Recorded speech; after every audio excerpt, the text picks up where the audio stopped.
मुंबईकरांसाठी एक अत्यंत महत्त्वाची बातमी आहे, कारण एल्फिन्स्टन ब्रिज आजपासून बंद करण्यात येणार आहे। जुना पूल तोडून नवा पूल उभारण्यात येणार असल्याने मध्यरात्रीपासून पुलावरील वाहतूक बंद करण्यात येईल। त्यामुळे मुंबईकरांना आता पर्यायी मार्गाचा वापर करावा लागणार आहे। या क्षणाची एक मोठी आणि महत्त्वाची बातमी, सगळ्या मुंबईकरांसाठी अत्यंत महत्त्वाची बातमी आहे। एल्फिन्स्टन ब्रिज आजपासून बंद करण्यात येईल आणि मुंबईकरांना आता पर्यायी मार्गाचा वापर करावा लागणार आहे। तर पर्यायी मार्ग नेमके कोणते असणार आहेत, एकदा ग्राफिक्सच्या माध्यमातून जाणून घेऊया। दादर पूर्वेकडनं पश्चिमेला जाण्यासाठी टिळक ब्रिजचा वापर तुम्ही करू शकता। परळ पूर्वेकडनं प्रभादेवी आणि लोअर परळला जाण्यासाठी करेरोड ब्रिजचा वापर सुद्धा करता येऊ शकतो। प्रभादेवी लोअर परळकडनं केएम टाटा हॉस्पिटलला जाण्यासाठी करेरोड ब्रिजचा वापर करू शकतो। आणि परळ भायखळा पूर्वेकडनं प्रभादेवी वरळी कोस्टल रोड किंवा सेलिंकला जाण्यासाठी चिंचपोकळीच्या ब्रिजचा सुद्धा वापर केला जाऊ शकतो। तर एल्फिन्स्टन ब्रिजच्या कामामुळे 2 इमारती बाधित होणार आहेत, मात्र या दोन्ही इमारतींमधल्या रहिवाशांचं पुनर्वसन त्याच परिसरातल्या म्हाडाच्या इमारतींमध्ये केलं जाईल। उपमुख्यमंत्री एकनाथ शिंदेंनी हा प्रस्ताव मान्य केल्यानं प्रकल्पग्रस्तांना मोठा दिलासा मिळालाय।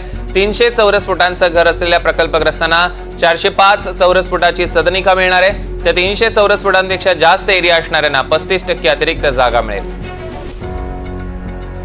दरम्यान आपण बघतोय की आता रहिवाशांचं पुनर्वसन म्हाडाच्या इमारतींमध्ये होणार आहे। उपमुख्यमंत्री एकनाथ शिंदेंनी हा प्रस्ताव मान्य केलेला आहे, कारण एल्फिन्स्टन ब्रिजच्या कामामुळे 2 इमारती बाधित होत होत्या आणि या दोन्ही इमारतींमधल्या रहिवाशांचं पुनर्वसन त्याच परिसरातल्या म्हाडाच्या इमारतींमध्ये केलं जाईल। दरम्यान एल्फिन्स्टन पूल बंद पडू देणार नाही अशी प्रतिक्रिया शिंदेगडाचे नेते समाधान सरवणकरांनी दिली आहे, तर सरकार कुणालाही बेघर करणार नाही अशी प्रतिक्रिया आशिष शेलारांनी दिली। उतरू, आम्ही जनतेसोबत आहोत, जनतेने आम्हाला निवडून दिलेलं असतं आणि ही सरकार देखील जनतेने निवडून दिलेलं आहे। त्याच्यामुळे मला असं वाटतं की सरकार या स्थानिकांवरती कोणताही अन्याय करणार नाही अशी मला खात्री। आणि अन्याय बंद करू देणार नाही, म्हणजे अन्याय झालं जे काय ते आम्ही बसून ठरवू, जे अन्याय झालं तर आम्ही यांच्यासोबत 100% उभे आहोत। पूल आज बंद करू देणार नाही, आज पूल बंद करू देणार नाही आणि रस्त्यावरती जर नागरिक उतरले तर आम्ही सर्व लोकप्रतिनिधी त्यांच्यासोबत राहू।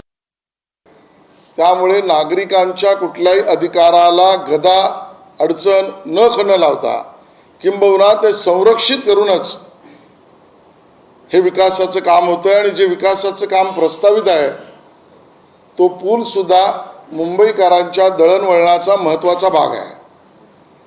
त्याची कनेक्टिव्हिटी, त्याची जोडणी ही सुद्धा मुंबईकरांच्या हिताची आहे। त्यामुळे नागरिकांच्या घराचं संरक्षण आणि विकासाची भूमिका दोन्ही घेऊन सरकार काम करेल।